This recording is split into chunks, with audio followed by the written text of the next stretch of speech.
Fabio Maurielo.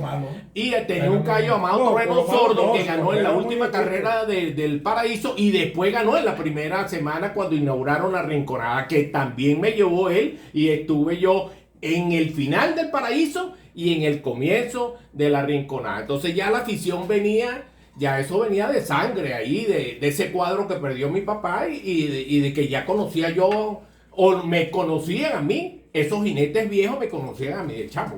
Sí, yo me acuerdo que para nosotros era bien agradable, nos llevaban al hipódromo La Rinconada y me acuerdo que estábamos en la tribuna presidencial. En la tribuna presidencial y eso era bellísimo, o sea, yo me sentía en la gloria ahí sentada con toda esa gente, ¿no? Entonces, bueno, mira, yo no tengo afición por los caballos, pero es que jamás he tenido afición por ningún tipo de juego, pero mis hermanos sí. Ellos disfrutaron eso, o sea, José sobre todo, porque era el mayor, era el que más le gustaba. A mí no me llevaban para el hipódromo, a mí me llevaban para el Parque El Pinar, un parquecito que estaba, lo que es frente a lo que es Policaracas, y si no me llevaban para la Avenida La Paz, donde estaba la hacienda. Donde estaba la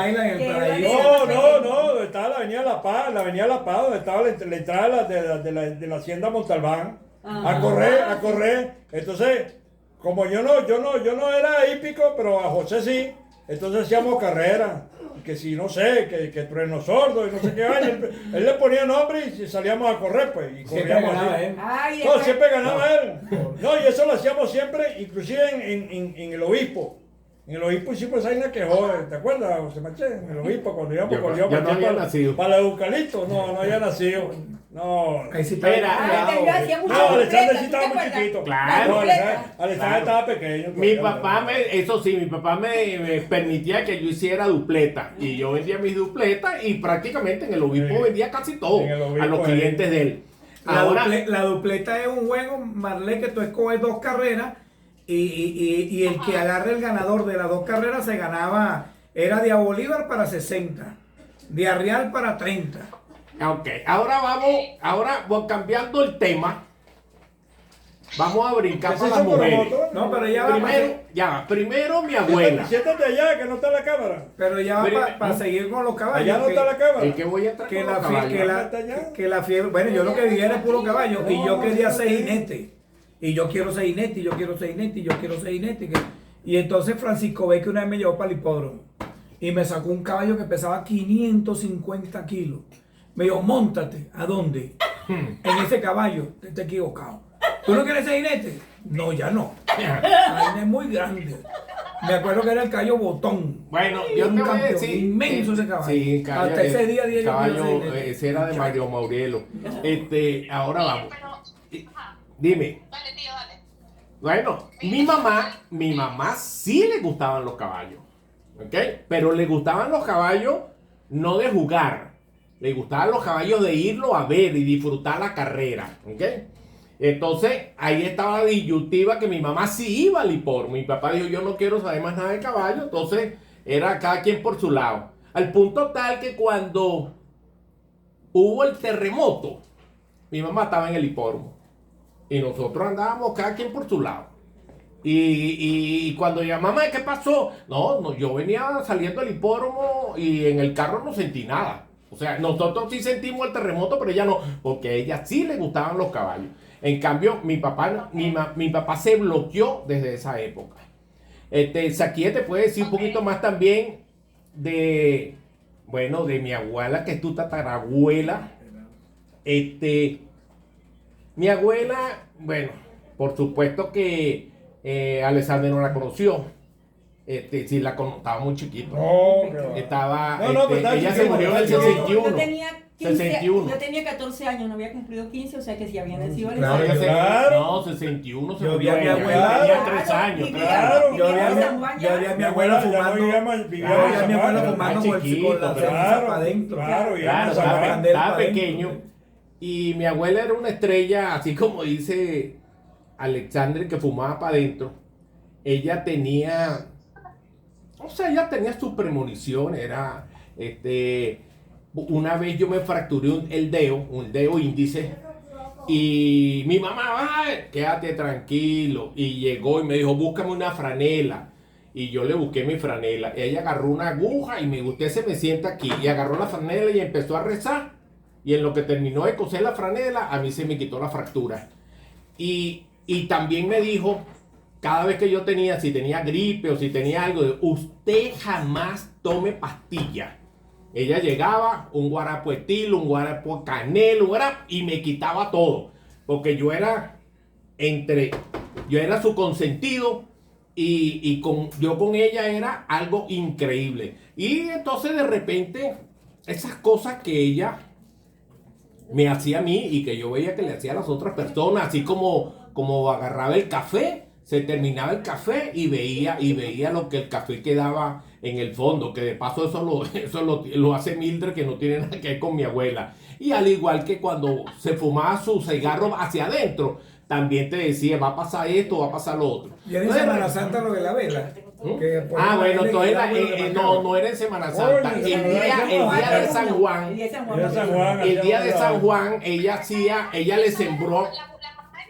La mamá de mi abuela. Claro, entonces el día de San Juan se hacía una fiesta en la casa, eran muchos rituales. Si tú querías novio, tenías que pelar una naranja y la concha meterla debajo de la cama, una cosa así.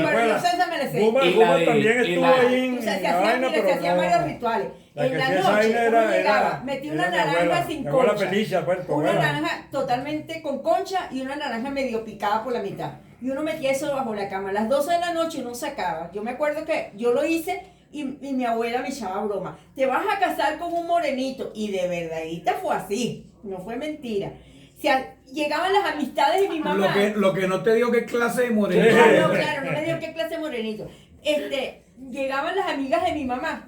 Todas las amigas que estaban buscando novio y se ponían en un plato, se ponían agua y se ponían unas agujas.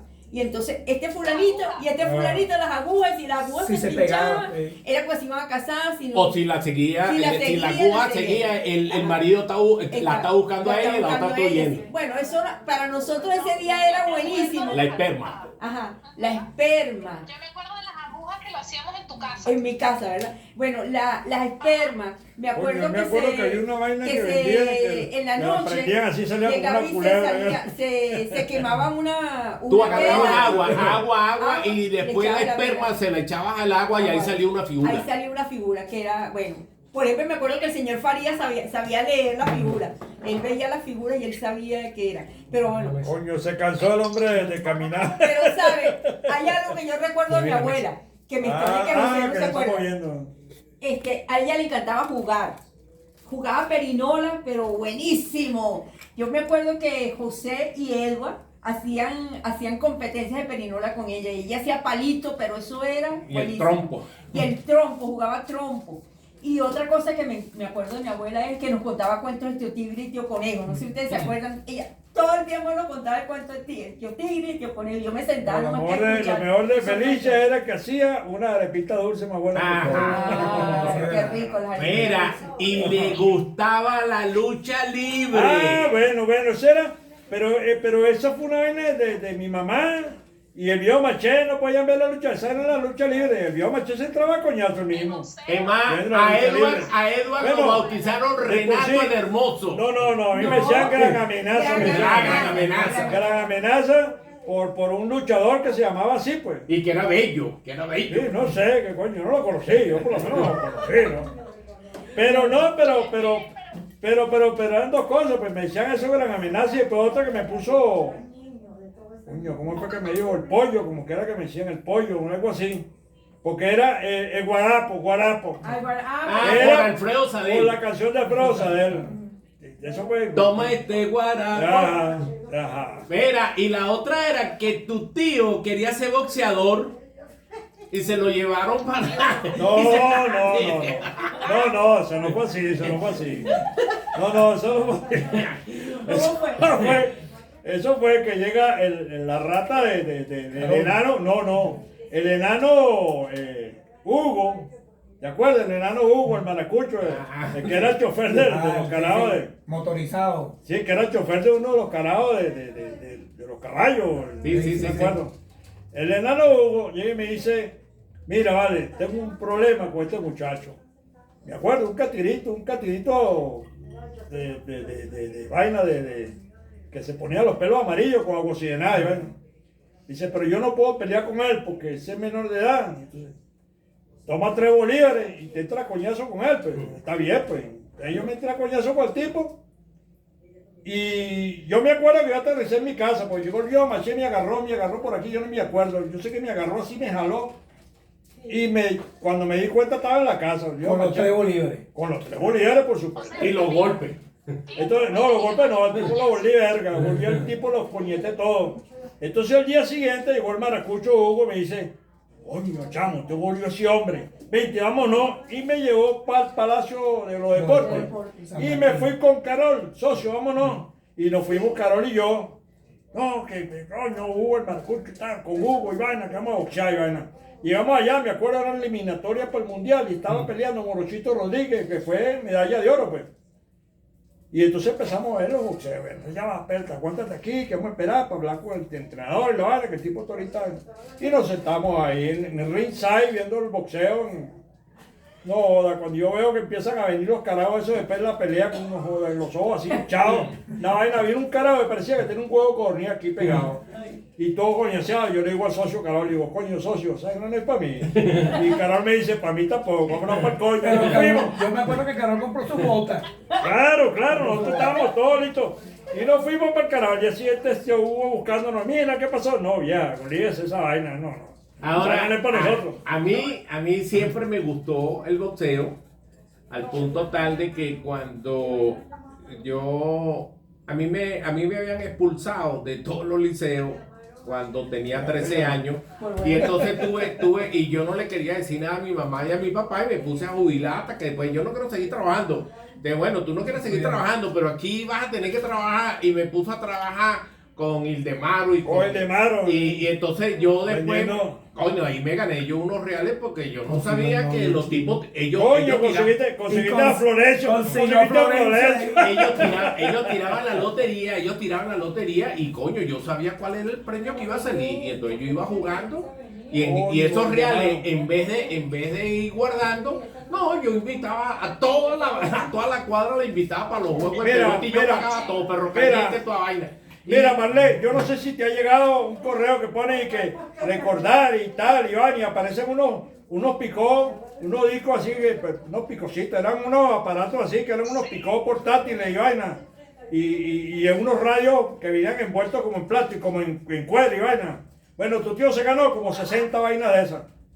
Toda la semana se ganaba una vaina de esas. Bueno, y entonces, ¿qué pasa? Y como yo tenía los reales, pregúntale a Edward, ¿cuántos LP 16, 45, 78 tenía? Que después lo regalaste. Caja de disco, después lo regalaste. Lo prestó para lo prestó y le devolvieron 63. Acuérdate que el Guaire se llevó mucho allá en San Juan. Se lo cambiaron por Trino Mora. Se lo cambiaron por Raquelita Castaño. Se lo cambiaron por Raquelita Castaño, Trino Mora y Aramillo y Ivo. Le cambiaron esa vaina. Bueno, pero estábamos. Habla. Eso es correcto. Mira, y lo del boxeo se le quedó pegado a ellos, pero me ponían a pelear a mí. Que, óyeme, que el boxeo, yo desde chamo, ya cuando yo comencé a estudiar tercer año, yo tenía en mi camioneta, que me la había dado mi papá, que era la Vauxhall, que dice, yo tenía mis 2 pares de guantes. Y entonces cuando salíamos, estaba estudiando tercer año, en el Pablo Acosta Ortiz había un terraplén, y entonces en el recreo yo sacaba mis guantes y apostábamos.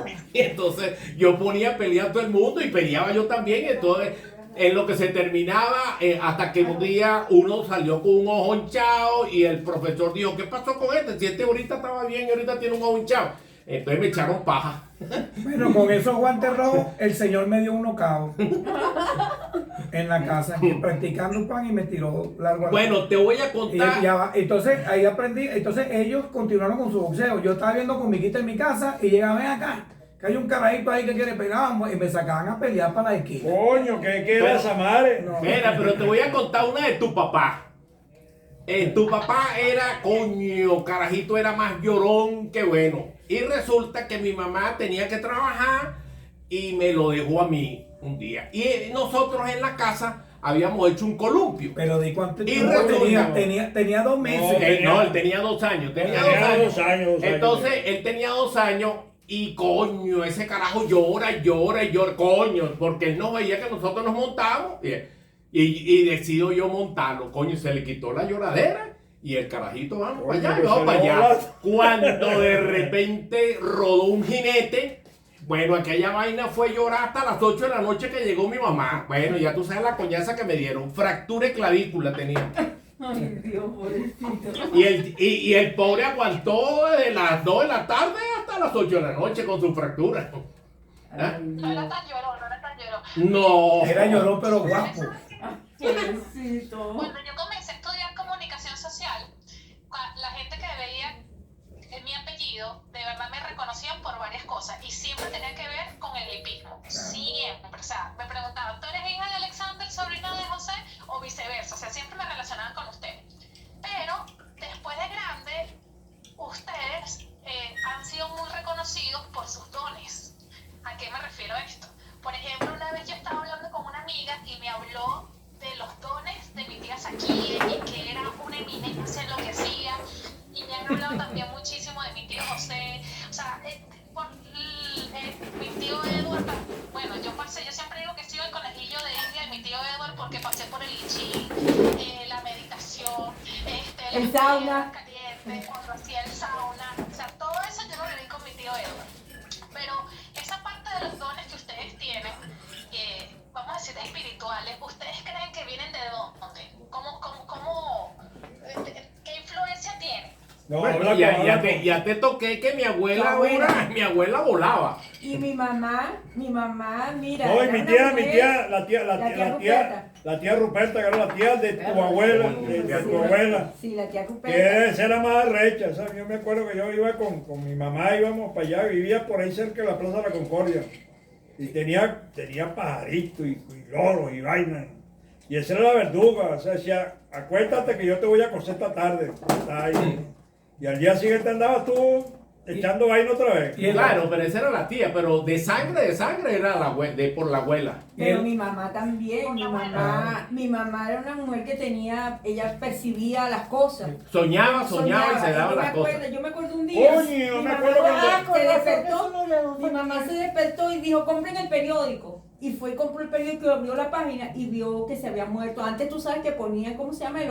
Obituario. Y ella había soñado que esa persona se había muerto y ella abrió el periódico y efectivamente ahí estaba la persona. Y ella tenía unos familiares que eran Rosacruces, me acuerdo que vivían Pero mi tía, por la otra tía en el por cementerio. Teníamos un familiar Coño, por parte pues de mi ella mamá pasó que una era vaina Rosacruz. arrecha con esa Rosacruz. Y ella le decían a mi mamá que se metiera en eso porque mi mamá tenía condiciones, ¿ves? Ella tenía condiciones espirituales, ella veía los espíritus y todo eso, entonces mi mamá le tenía terror. Entonces ella dijo que ella nunca se metió en nada de eso porque le daba miedo. Pero bueno, de alguna manera es una herencia, porque yo Coño, siento ¿verdad que a que? mí eso me encanta. O sea, más bien a mí me agrada estudiar un poco todo lo que tiene que ver con la vida del más allá. Y José está ahorita hace rato hablando de los muertos y a mí eso me encantaba. Yo estaba escuchando, o sea, siento que por ahí viene, por la familia de mi mamá. ¿Verdad que yo Viene esa parte. Me acuerdo que la vieja de Belén cuando llegaba, traía un recién nacido y venía alguien a visitarlo, decía, ese que no lo vea. ¿Por qué? Porque tiene un caballito en el ojo, caballito en Sí, coño. mal de ojo. No sé qué carajo, pero daba mal de ojo. La Y vieja lo que- Belén, el que la vieja Belén le ponía una cruz, olvídate que eso era cierto. Y Ay, una Dios. cosa que dice Ese no me ella- gusta. Yo me acuerdo que una vez llegó José Maché y llegó con Luis Varela allá a la casa, todo de pingo, todo chévere. Y al día siguiente la vieja Belén le dijo a José Maché, ese no me gusta. No, que de pinga. No me gusta y ya. Bueno, Ya está ahí. yo rompí con Luis Varela años después. Ahora, tú sabes Mira, que Pepe. mi mamá, que estamos Coño, hablando, no se pelaba. cuando se separan mi mamá y mi papá, yo me voy a vivir con mi mamá y me acuerdo que en uno de esos años ella va a pasar unas vacaciones, se fue para Miami y la llevaron para Tampa y entonces resulta que se encontró con un astrólogo Hopi. Los Hopi son los indígenas que hay allá y mi mamá regresó y me dijo, te hice la carta. y el Hopi y que le dijo, mira, dile que siga por donde va, que él ahorita, en este año, él va a pegar algo que lo va a catapultar en el tiempo. Y dile que esta es su última vida. Entonces yo me acuerdo que yo me grabé esa broma y le mandó a comprar, que me comprara un zafiro azul y me lo compró. Me acuerdo que me lo compró en Arte Catino de la avenida Urdaneta, que después me lo robaron. Y en esa época, imagínate, un zafiro azul en oro blanco. No, me lo pero compró. Bueno, y al año yo pegué resumen hípico, que fue lo que yo lo saqué, era un folleto, y ese resumen hípico se convirtió después en radio, televisión, y bueno, y ese resumen hípico me disparó completo, y eso se lo dijo un astrólogo a mi mamá en Miami, para que veas por dónde van los tiros. El que menos cree de todo eso es mi papá. Y mi papá es todo lo opuesto a lo que es creer en ese tipo de cosas. Él es más... Yo siento que, ojo, no sé cómo escribirlo, pero mi papá tiene un corazón muy espiritual, pero es el opuesto a ver ese tipo de cosas, de rituales. Al contrario, él es como el que como vaya viniendo, vamos viendo, pórtate bien, que eso te abre todas las puertas. O sea, yo siento que mi papá es más como mi abuelo y ustedes tienen más esa influencia como mi abuela. Es que yo no dejo de creer, pero no me pego. Eso yo creo, está bien, pero no me pego. Hablando de eso, de lo que van a ver, lo que están viendo ahorita de Belén, que me dijo, yo me acuerdo, cuando usted hable con una persona y no le vea los ojos de frente, táchelo, tronco de verdad. Cuando usted está hablando con una persona y empieza a ir para el suelo, mira que tú sabes que este negocio me acuerdo, eso no sirve. Yo me acuerdo, eso bórrelo, eso no sirve. Yo me acuerdo, y yo con los años ya yo me acuerdo que la negra Olga se llevó a la Vía Belén para que conociera el tigre, cuando el tigre andaba con las enfermeras. Era candidato. Y le presentó, y la negra Olga le presentó a Eduardo Fernández a Belén. Y le dio mucho gusto, y al día siguiente le dijo a la negra Olga, eso no sirve, es un hipócrita. ¿Por qué? No le ve la cara a nadie, se no te da la vista a nadie, te saluda con la cara hacia abajo. Efectivamente, y así sucedió. Bueno, vamos con más, mira. Y de la Vía Belén, que yo viví de chiquitico, uno valora el sacrificio. Yo me acuerdo que para yo comprar un carrito, yo quiero un carrito de aseo urbano. Y mi mamá hacía el sacrificio, o sea, yo la acompañaba en el 23 de enero con bazar y iba a comprar una bolsa. Mamá, mira aquel carrito, coño, sacrificaba para comprar el carrito. Tu abuela, mira, no sé cuántas franelas y pantalones cosía diarios.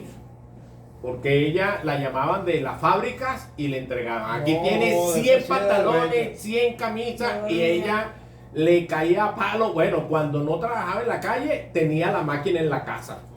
Y te cuento que desde que yo era chavo yo tenía unos sueños repetitivos, que estaba en un sitio de mucha nieve, pero era una nieve, pero no, mejor que la nieve que tú ves ahorita. Era un color espectacular, pero yo no sabía que era eso, pero el sueño se repetía una vez, 3 veces, hasta que por ahí, cuando tenía como 12 años, pregunté en el sueño, bueno, ¿se puede saber dónde estoy? Es más, era un potrero, y me dijeron, tú estás en Shangri-La. Y bueno, yo me quedé como parito en el Parque del Este, Shangri-La. Bueno. Después, el sueño se desapareció. Por cierto, de Potro había un hada llamado Shangri-La. Bueno, después entonces resulta que pasó el tiempo. Después veo un ara que era Shangri-La, pero yo no sabía qué significaba Shangri-La. Y siguió pasando el tiempo. Y resulta que cuando voy a cumplir 50 años, decido ir a Nueva York. Entonces, cuando estamos en el aeropuerto, le digo a Mildred, yo no me voy a calar 4 horas. Yo tengo que leer algo. Entonces me busco por una librería, no me llama la atención nada, estaba Deepak Chopra, estaba Coelho, había de todo, pero ningún libro me llamó la atención. Y le digo a Mildred, yo me voy a la última librería que está al final del aeropuerto. Y en eso Mildred se me desaparece. Y yo digo, ¿y la encontraste? ¿Dónde cogió? Y entonces resulta que me devuelvo a buscarla para la librería y detrás del mostrador hay un libro que dice el libro tibetano de la vida y de la eterna juventud. El libro tibetano de la eterna juventud. Y le digo al tipo, dame ese libro que está ahí. Me costó 21 bolívares. Agarré mi libro, estaba empastado y en eso apareció Mildred. No, me había metido para el baño. Bueno, cuando el vuelo arrancó, yo le quité el forro al libro y en el prólogo dice, ¿cómo se llama? En el campo astral hay una tierra que se llama Shangri-La. Es de pura nieve. A ese sitio nada más que van los iluminados. Firma el Dalai Lama. Yo me quedo en shock, no digo nada y digo, wow. Bueno, nos ha caído una nevada en Nueva York, pero una nevada de las nevadas de mi sueño, a donde fuimos hasta el mar y cayó nieve. Y yo decía, bueno, este es como un anuncio que me están dando. Y en ese mismo año yo me metí a estudiar en el yoga. Entonces, y cuando llego aquí a Venezuela, yo jamás en mi vida he visto History Channel. Y cuando prendo el televisor, estaba en History Channel y adivina qué estaban pasando. La historia de Shangri-La. Y salió el potrero donde yo toda mi vida estuve. Entonces, por ahí te tiro esa y que después te voy a contar otras de Belén. Uy, qué bello, qué bello. Esa historia no la conocía. Sí, por ahí empezó y después terminó y después terminó con un libro que me regaló Elvia, La Novena Revelación, que llegó, me lo regaló y el último que lo leyó fui yo. No, yo leí ese libro como un año después, me lo regaló por un cumpleaños mío y yo lo leí como año y medio después pude leer ese libro. Se lo llevó José Maché, lo empezó a leer el mismo día que me lo regalaron y se lo llevó. Y después salió la 10ª. Y después salió la 10ª, sí. Después cuando José Maché me lo devolvió, entonces llegó tu tía y se lo llevó. Y bueno, tengo que esperar pues. Y entonces la que... No, pero Edward era el rey del I Ching. Bueno, pero es que fíjate tú que son cosas, no, y son cosas. Después que tu tío y tu tía leyeron la novela Revelación, les pregunté si habían visto su aura y los dos me dijeron que no. Y entonces no leyeron el libro. Simplemente. Yo tengo No, es que yo no puedo ver mi aura. Yo veo el aura de los demás. No, pero si tú la ves. Tú sabes que... No, yo así, claro.